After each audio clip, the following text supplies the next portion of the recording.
secretario general de la Organización de Estados Americanos, habló en NTN 24. 2 días después de la suspensión de la reunión de cancilleres de la Organización de Estados Americanos para tratar la crisis que atraviesa Venezuela, Almagro dijo que a pesar de que no hubo resolución, valora como un éxito del organismo que los representantes de toda la región se hubieran reunido para abordar la situación del pueblo venezolano. Almagro descalificó el accionar de Nicolás Maduro con respecto al anuncio de someter a un referéndum el texto que resulte de la Asamblea Nacional Constituyente. Dijo que el proceso está ya viciado. Gustavo Alegret, director de Noticias USA, preparó esta entrevista, la entrevista que pudo realizar hace un par de horas y que queremos compartir con ustedes porque nos parece de absoluta importancia lo dicho por el secretario general de la OEA, Luis Almagro. Secretario Almagro, gracias por estar en NTN 24.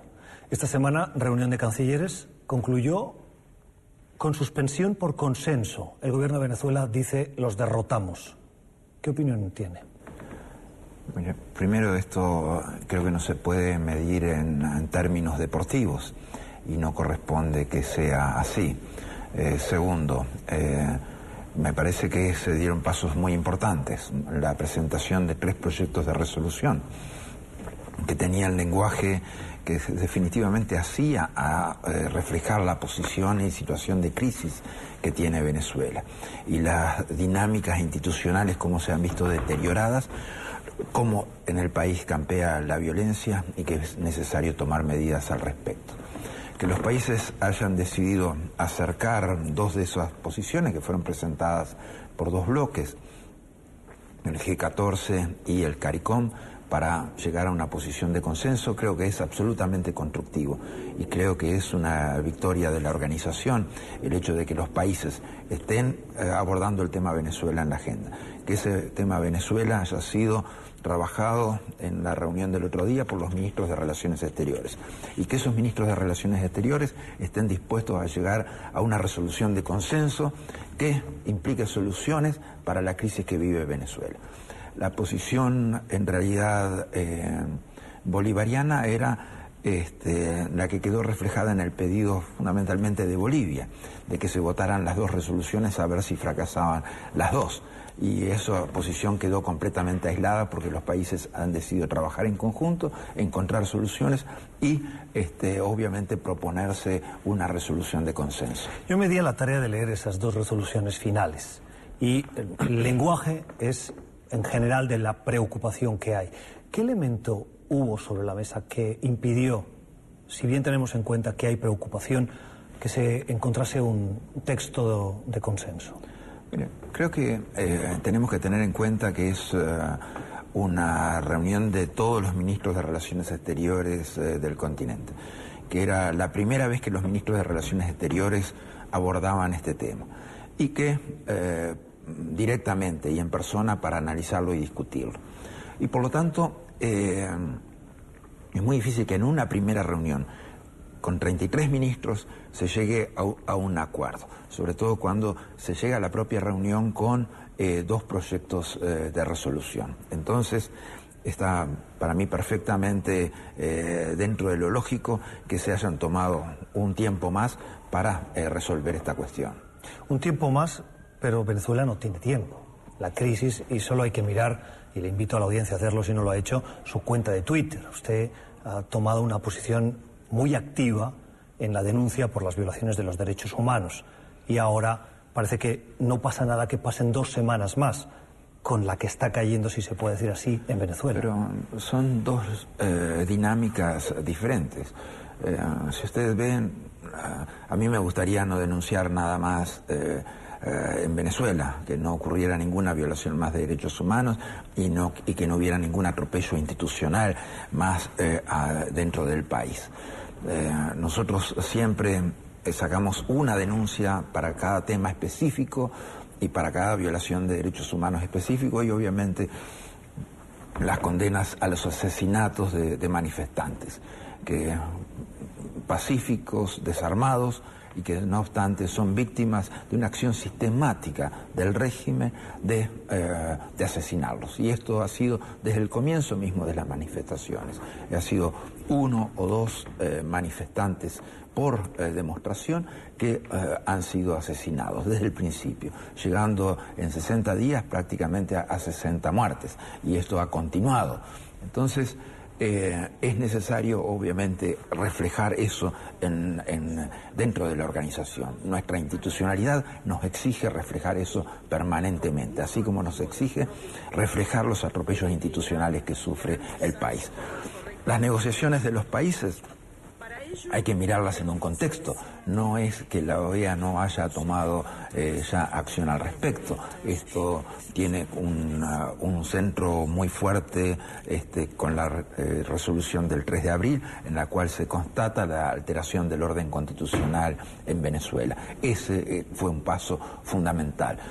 Las resoluciones que aprobaron la reunión de ministros para abordar el tema también han sido extraordinarios avances. Y si hubiera una resolución de consenso, es un paso más. La presión de la comunidad internacional está allí. El deseo de la comunidad internacional de abordar el tema Venezuela está allí, está en acción permanente, está en sesión permanente sobre el tema Venezuela. Entonces, el trabajo de la organización es continuo sobre el tema Venezuela. Usted es un diplomático con larga experiencia. Usted viene de un país, Uruguay, con pasado de dictaduras militares. Su memoria es lo suficientemente buena como para acordarse. ¿Cómo califica usted lo que hoy está pasando en Venezuela? Es decir, cuando usted denuncia la ausencia de democracia, ¿usted está diciendo que eso es una dictadura? Sí, los elementos de la dictadura y la acumulación de elementos que hacen a la dictadura venezolana son más que claros. O sea, quizás algunas de las dictaduras en el pasado tuvieran menos elementos de dictaduras de lo que ha tenido el régimen bolivariano. A veces algunas de las dictaduras, por ejemplo, no tocaron el poder judicial y siguió manteniendo determinada independencia. O no se abordaron temas de violaciones sistemáticas a los derechos humanos. Han habido diferentes clases de dictaduras en este continente. Sí, Venezuela prácticamente tiene todos los elementos. Se ha anulado a la Asamblea Nacional, al Poder Legislativo, se ha tirado abajo el trabajo de uno de los poderes fundamentales del Estado y que representa al pueblo. Se ha cooptado completamente al Poder Judicial y al Consejo Nacional Electoral. Hay presos políticos, esos presos políticos son torturados. Se han despojado completamente los derechos electorales del pueblo, se han suspendido las elecciones indefinidamente, no se le dio a la gente el referéndum revocatorio, no se les dio las elecciones regionales. O sea, tenemos el paquete completo: desconocimiento de los derechos electorales de la gente, desconocimiento del sufragio universal, desconocimiento de la Asamblea Nacional, cooptación del Poder Judicial, presos políticos, torturas a los presos políticos. O sea, y asesinato a los manifestantes de manera sistémica cuando salen a protestar pacíficamente. Entonces, todos esos elementos juntos definitivamente implican un precedente muy serio para la democracia en la región. Si estas cosas, todos estos elementos de dictadura son permitidos para el caso de Venezuela, entonces tenemos la preocupación de que otros vean la impunidad para copiar semejantes prácticas que son definitivamente absolutamente lesivas de la democracia en el país. Señor Magro, hay voces que dicen que usted es un miembro más de la oposición en Venezuela. No, eso no es cierto y eso es más que claro. O sea, la agenda de la organización refiere a temas específicos de retorno a la democracia del país. A mí me interesa que haya elecciones para reconocer los derechos electorales de la gente, que fueron arrebatados, como acabo de señalar. Me interesa que exista separación e independencia de todos los poderes del Estado. Me interesa que haya un canal humanitario para atender la crisis que tiene el país. La liberación de los presos políticos. Esa es la agenda de la organización. Tiene que ver con aspectos institucionales y de garantías fundamentales. La nuestra no es... Nosotros no estamos pidiendo que renuncie Maduro, no estamos pidiendo reemplazar a Maduro por integrantes de la oposición. Nosotros no representamos ningún interés político en Venezuela. Representamos la idea de restablecer la democracia en el país sobre bases institucionales. No piden reemplazar a Maduro, pero reemplazar al actual gobierno ¿es la solución? No, la solución es que haya elecciones. Y en las elecciones que el pueblo decida quién los va a gobernar. Ese es el principio. No estamos acá para decir es mejor que gobierne Venezuela tal partido o es mejor que gobierne Venezuela tal otro partido. No. Lo importante es que haya elecciones y que los venezolanos tengan un gobierno legítimo que les permita reactivar la economía, resolver los problemas sociales y reestructurar la institucionalidad del país. Con la gravedad de los hechos que usted está describiendo ahora, ¿qué les dice a los países del CARICOM que pueden ser más reticentes a tener una contundencia tan clara desde el punto de vista diplomático como otros países que forman parte del grupo del G14? Mire, cada país toma sus decisiones en función de procesos soberanos y ellos reflejarán sus posicionamientos en los diferentes marcos ¿Pero laterales. ¿Le decepciona que no haya esa misma claridad que hay en otros países? No, de ninguna forma. Esto no es un tema de decepciones ni es un tema de que yo quiero determinados posicionamientos. Los posicionamientos institucionales de la organización nosotros los hemos hecho y con la contundencia debida. Los posicionamientos de los países obedecen a sus procesos internos, a sus intereses nacionales. Sí, pero usted es padre, usted ve cómo se asesina gente, usted ve cómo no se respeta el debido proceso, usted tiene memoria institucional, usted ve lo que ha pasado en Uruguay, usted es muy sensible a lo que está pasando porque lo expresa a través de su cuenta de Twitter. ¿Cree que el CARICOM está escuchando más al gobierno que al pueblo de Venezuela?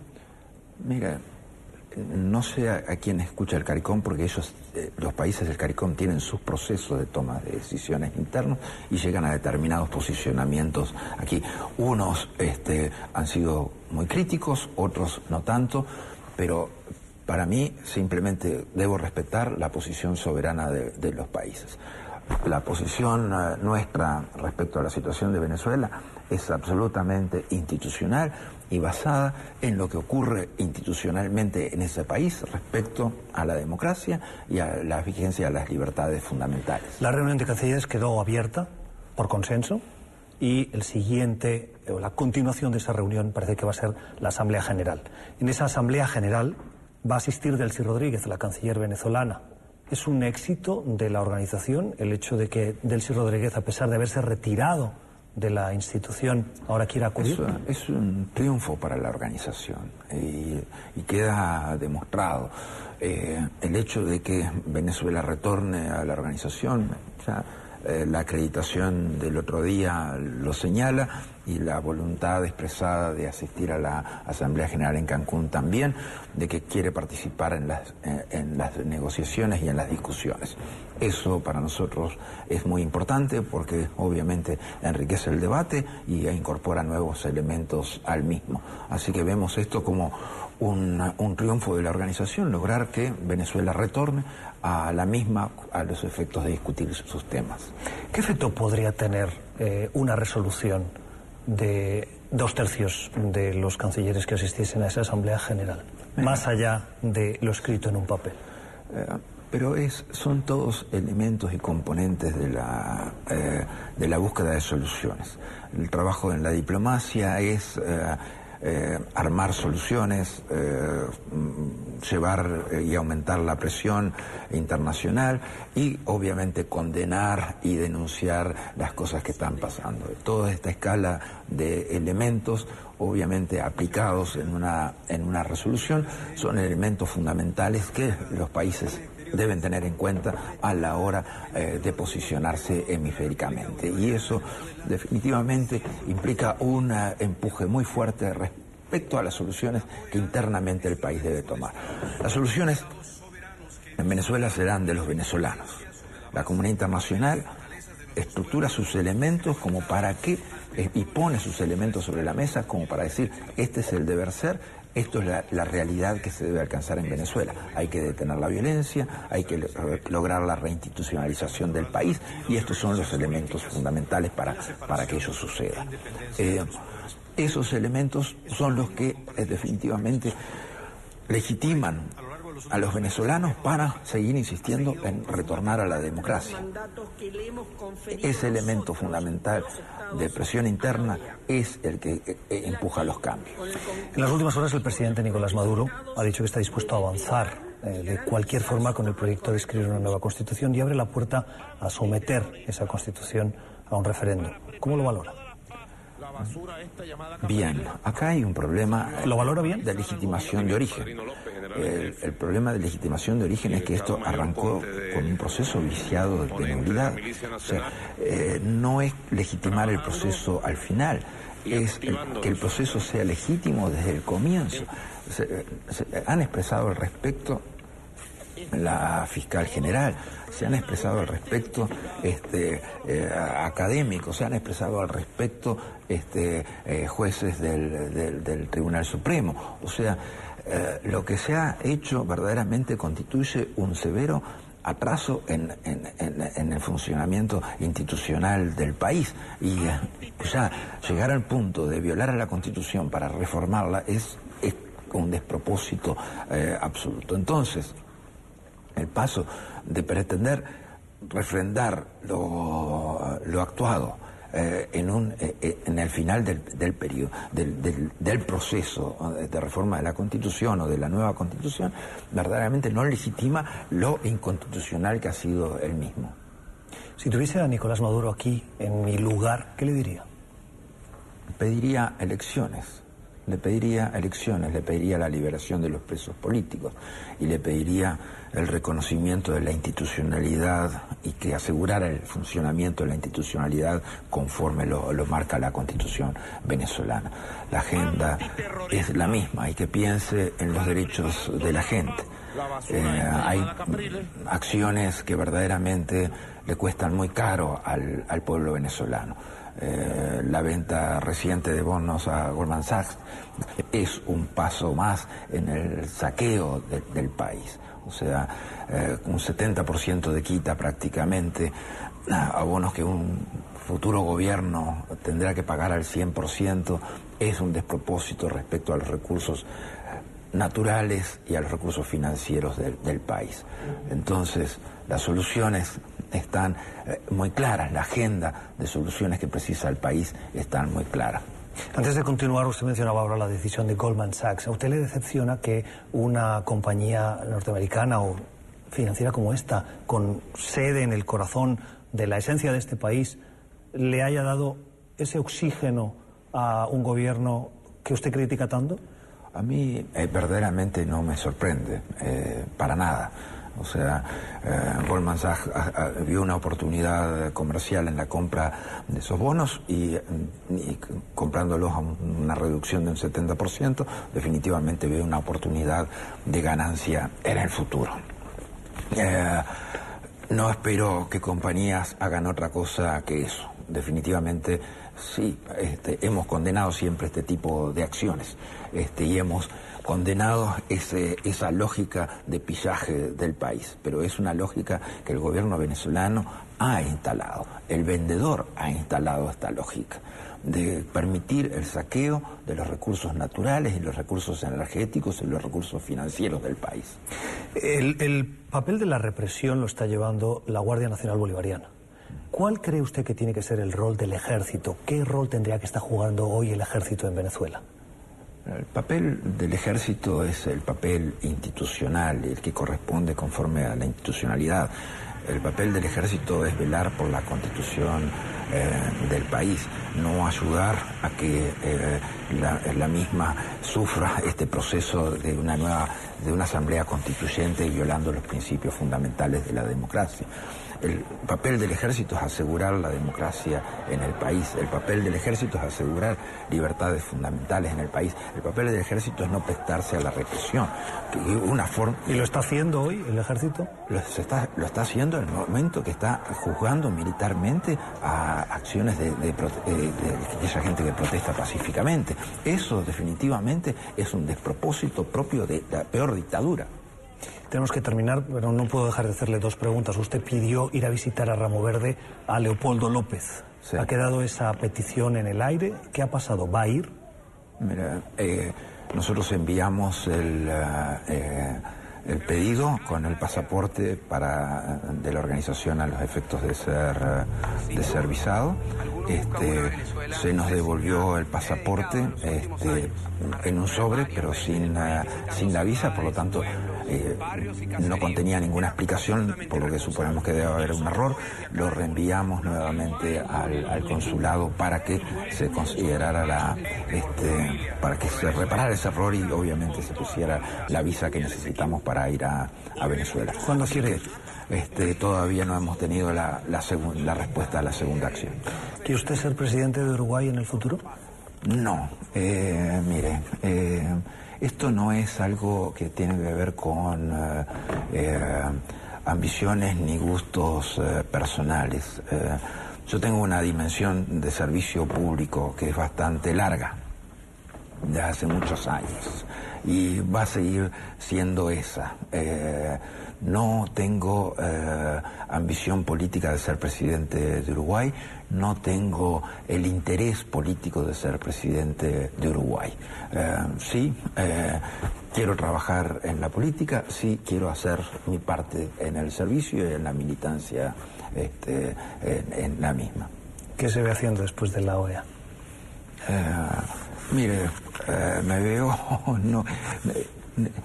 me cuesta pensarme después de la OEA, ¿no? O sea, en realidad no me veo en esa post-OEA. Para mí, el trabajo todavía tiene 3 años y tiene muchísimos desafíos. Y mirarme como después de la OEA sería como esa gente que quiere que el partido termine de una vez, y yo quiero trabajar cada día de los próximos 3 años que me quedan, y ese es mi interés, concentrarme en el trabajo dentro de la organización por los próximos 3 años. Secretario Mario, gracias por haber estado en NTN 24. Gracias a ti por la entrevista y por los conceptos y las preguntas.